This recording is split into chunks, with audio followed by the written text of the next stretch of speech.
Ոսկու համաշխարհային գինը շարունակում է բարձր մնալ, չնայած NYMEX բորսայի հունվարի 23-ի տվյալներով ամենաթանկարժեք մետաղի գինը նվազել է 0.23%-ով, կազմելով $2760։ Վերջին տարիներին ոսկու գնի բավականին մեծ աճի դինամիկա է արձանագրվել, ինչպես ոսկու, այնպես էլ մյուս թանկարժեք մետաղների, հատկապես 2024 թվականի ընթացքում բավականին բուռն աճի տեմպ է գրանցվել եւ վերջին ամիսներին այդ գինը կայունացել է։ Տնտեսագետը թանկարժեք այս մետաղի գնի աճի խթանող հանգամանք է նշում աշխարհի կենտրոնական բանկերի կողմից ոսկու ակտիվ գնումները։ Ինչպես զարգացած, այնպես էլ զարգացող երկրների կենտրոնական բանկերը միջազգային պահուստների մեջ ավելացնում են ոսկու տեսակարար կշիռը։ Կարելի է ասել ոսկին հասել է իր որոշակի պիկային մակարդակին եւ նաեւ վերջին օրերին հատկապես Թրամփի ադմինիստրացիայի իշխանության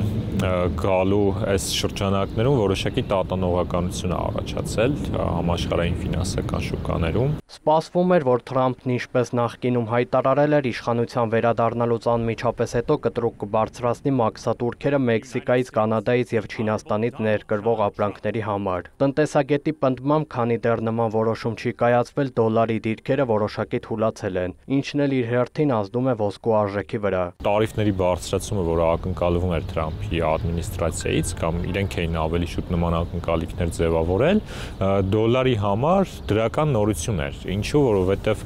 բարձր մաքսատուրքերը պետք է կրճատեն Միացյալ Նահանգների առևտրային պակասուրդը,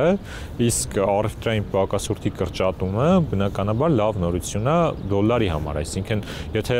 Միացյալ Նահանգները ավելի քիչ ներմուծեր եւ ավելի շատ արտահաներ, ավելի մեծ քանակությամբ դոլար կմտներ Միացյալ Նահանգների տնտեսություն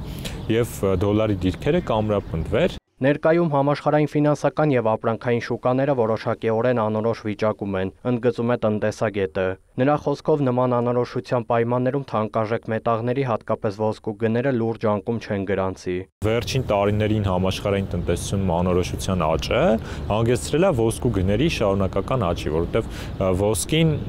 ապահովության օազիս են անվանում ֆինանսական շուկայում, այսինքն երբ ներդրողները փնտրում են ապահով ակտիվ ներդրումների համար, գնում են դեպի ոսկի, բայց մյուս կողմից ոսկին չունի եկամտաբերություն, այսինքն ոսկու միակ դրական եկամտաբերություն ձևավորող գործոնը դա իր գնի աճն է,